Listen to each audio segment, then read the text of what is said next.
السلام علیکم ورحمۃ اللہ وبرکاتہ۔ الحمد للہ رب العالمین والصلاة والسلام علی رسولہ الکریم وعلی آلہ وصحبہ اجمعین۔ میرے عزیز و خواتین و حضرات، بچے بچیاں، میرے دوست احباب، جاننے والے نہ جاننے والے، اللہ تعالیٰ کی طرف سے ہم پر بڑا احسان ہوا ہے کہ ہمیں رمضان کا مہینہ نصیب ہوا۔ اللہ تعالیٰ نے ہفتے میں 7 دنوں میں ایک دن بابرکت بنایا، وہ جمعہ کا ہے۔ اللہ تعالیٰ نے قوم یہود سے کہا کہ میرے علم میں ایک دن ہے بہت برکت والا، وہ تم ڈھونڈو اور چن لو۔ تو انہوں نے خطا کھائی اور ہفتے کا دن چن لیا۔ ہفتے کو یہودی عبادت کرتے ہیں، کام نہیں کرتے۔ پھر اللہ تعالیٰ نے عیسیٰ علیہ السلام کی قوم سے کہا کہ ایک دن میرے بارگاہ میں بہت بابرکت ہے، دعائیں قبول ہوتی ہیں، اسے تم ڈھونڈو۔ ان پہ چھوڑا تو انہوں نے اتوار چن لیا۔ لیکن جب ہماری باری آئی تو اللہ نے ہمیں نہیں کہا کہ ڈھونڈو۔ اللہ نے اپنے محبوب کی محبت میں جناب رسول اللہ صلی اللہ تعالیٰ علیہ وسلم کی طفیل اللہ تعالیٰ نے ہمیں خود بتا دیا کہ وہ جمعہ کی رات ہے اور جمعہ کا دن ہے۔ یہ سب سے بہترین دن ہے جمعہ کا، اور پورے سال کے لحاظ سے جمعہ کی رات سب سے بہترین رات ہے۔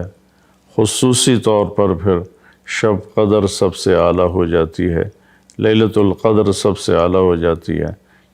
تو وہ 21، 23، 25، 27، 29 کی راتوں میں کوئی ایک رات ہوتی ہے، تو وہ اللہ تعالیٰ نے بہت ہی بابرکت بنائی۔ اللہ ہمیں نصیب فرمائے۔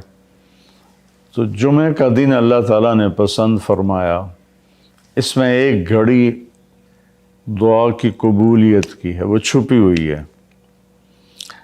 اس گھڑی میں جس خوش نصیب کو ہاتھ اٹھانے کی دولت مل جائے، وہ دعا فوراً قبول ہوتی ہے، وہ سیدھی عرشوں پر جاتی ہے۔ علماء نے اس میں تحقیق کی، ہر ایک نے اپنے اپنے خیال کے مطابق۔ بعضوں کے نزدیک جب امام خطبے کے لیے ممبر پہ آتا ہے تو وہ دعا کی قبولیت کا وقت ہے۔ بعضوں کے نزدیک جب 2 خطبوں کے درمیان بیٹھتا ہے تو وہ وقت دعا کی قبولیت کا ہے۔ اور بعضوں کے نزدیک عصر سے مغرب کے درمیان کوئی بھی گھڑی اللہ کی بارگاہ میں دعا کی قبولیت کی ہوتی ہے۔ تو جمعہ کی نماز کو اللہ کے نبی نے بہت اہم قرار دیا، اور ارشاد میں بڑے دکھ کے ساتھ یہ حدیث بیان کر رہا ہوں۔ میرے نبی نے فرمایا جو 3 جمعے مسلسل چھوڑ دیتا ہے وہ میری ملت سے خارج ہو جاتا ہے، میری امت سے خارج ہو جاتا ہے۔ تو میں اپیل کروں گا ان بہن بھائیوں سے جو نماز میں سستی کرتے ہیں، کم از کم جمعہ ضرور پڑھ لیا کریں۔ عورتوں پہ جمعہ فرض نہیں ہے، مردوں پہ فرض ہے۔ تو میں کہا کرتا ہوں، جو دوست ملتے ہیں جی نماز نہیں پڑھی جاتی، تو میں ان سے کہتا ہوں ایک نماز 5 میں سے طے کر لو اور ایک جمعہ طے کر دو، 2 نمازیں شروع کر دو۔ جس نے بھی اس پہ عمل کیا وہ 5 وقت کا نمازی بن گیا۔ تو جمعہ کی نماز کے بعد جمعہ سے جمعہ تک کے جتنے گناہ ہوتے ہیں وہ اللہ تعالیٰ معاف فرما دیتے ہیں، اور جو جتنی جلدی جا کے بیٹھتا ہے امام کا خطبہ سننے کے لیے، اس کو اتنا زیادہ اجر ملتا ہے۔ تو آج رمضان کا پہلا جمعہ ہے کہ ہم اس کا اہتمام کریں۔ رمضان المبارک میں جنگ بدر ہوئی، 17 رمضان جمعہ کا دن، اور اللہ نے قیامت کو بھی جو قائم کرنا ہے جمعہ کا دن۔ تو ہر دن اللہ کی بارگاہ میں بابرکت ہوتا ہے، اگر ہم اس میں اللہ کی مان کے چل رہے ہیں. اور رمضان شریف میں خاص طور پر اور پھر جمعہ ہو تو خاص طور پر اس میں ہم اپنے عبادت کو بڑھائیں. درود شریف جمعے کے دن کا مبارک عمل ہے کثرت سے درود شریف پڑھنا، اور 300 دفعہ جو درود شریف پڑھ لیتا ہے وہ کثرت میں شمار ہو جاتا ہے، اوپر کی کوئی حد انتہا نہیں ہے. ہمارے ایک رشتہ دار تھے، وہ انتقال ہو گیا، اللہ ان کو درجے بلند کرے. وہ روزانہ ایک دن میں 10,000 دفعہ درود شریف پڑھا کرتے تھے. ہر وقت تسبیح ان کے ہاتھ میں ہوتی تھی اور روزانہ 10,000 دفعہ درود شریف پڑھا کرتے تھے. تو میرے بہن بھائیوں، میرے عزیزوں، اللہ تعالیٰ نے ہمیں ہر نماز کی بڑی اہمیت بتائی ہے، ہر نماز کی، لیکن خاص طور پر جمعے کی بڑی فضیلت ہے. اور جمعہ بھی رمضان المبارک کا ہو تو اور زیادہ وہ باعث برکت ہے، قابل رحمت ہے. تو روزے کا بھی اہتمام ہو اور ساری نمازوں کا اہتمام فرمائیں. کوئی باجماعت پڑھنے کی کوشش کریں، کوئی جماعت سے رہ جائے تو پھر اس کو چھوڑیں نہیں، اسے ضرور پڑھ لیں. کہ نماز کی اللہ تعالیٰ نے جتنی تاکید قرآن میں کی ہے اور کسی کی اتنی تاکید نہیں کی.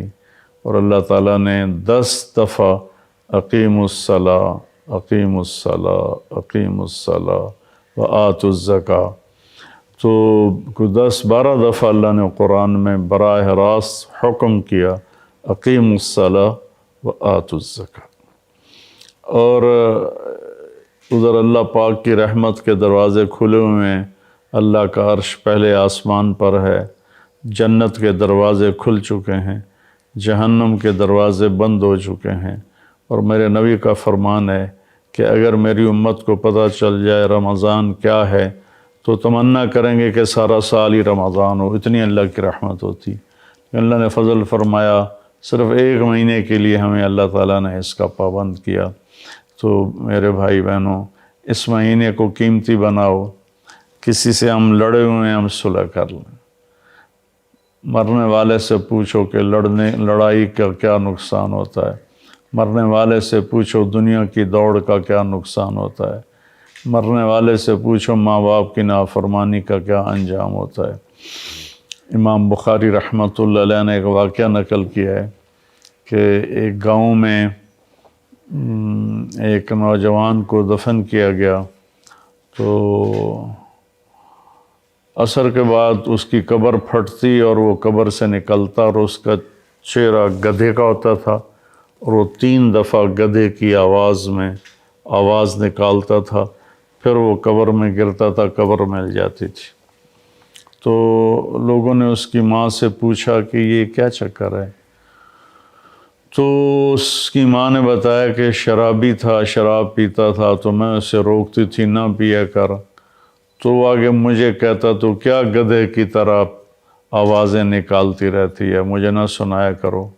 تو اللہ تعالیٰ نے تھوڑا سا اس کا انجام دکھا دیا کہ ماں باپ کو اس طرح تکلیف دینے سے کیا ہوتا ہے. تو بھائیو، ایک تو ہم نماز کو زندہ کریں. میرے نبی نے کہا جعلت قرۃ عینی فی الصلاۃ، نماز روزے سے بڑا فرض ہے، میری آنکھوں کی ٹھنڈک نماز میں ہے. اور جب آپ دنیا سے تشریف لے جا رہے تھے تو آپ نے پورے دین کو 2 لفظوں میں بیان کیا. ایک ہے حقوق اللہ، ایک ہے حقوق العباد، اور ایک ہے بندگی اور ایک ہے معاشرت. تو آپ نے فرمایا الصلاۃ. جب آپ دنیا سے تشریف لے جا رہے تھے آپ نے حضرت اماں عائشہ رضی اللہ عنہا علیہ السلام کے سینے پر یوں سر رکھا ہوا تھا، اس طرح کر کے ایسے، اور اماں عائشہ نے آپ کو سہارا دیا ہوا تھا، اپنے سینے پر لٹایا ہوا تھا. تو آپ فرما رہے تھے الصلاۃ وما ملکت ایمانکم، میری امت ایک نماز نہ چھوڑنا، اور ایک میری امت کے غریب طبقے پر رحم کرنا، ان کے ساتھ آسانی کا سلوک کرنا، ان پر سختی نہ کرنا، ان سے نرمی کا سلوک رکھنا. پھر الصلاۃ وما ملکت ایمانکم، نماز نہ چھوڑنا، نماز نہ چھوڑنا، نماز نہ چھوڑنا. اور آخری الفاظ بھی یہی تھے الصلاۃ الصلاۃ الصلاۃ، نماز نماز نماز، پھر فرمایا اللہم الرفیق الاعلی۔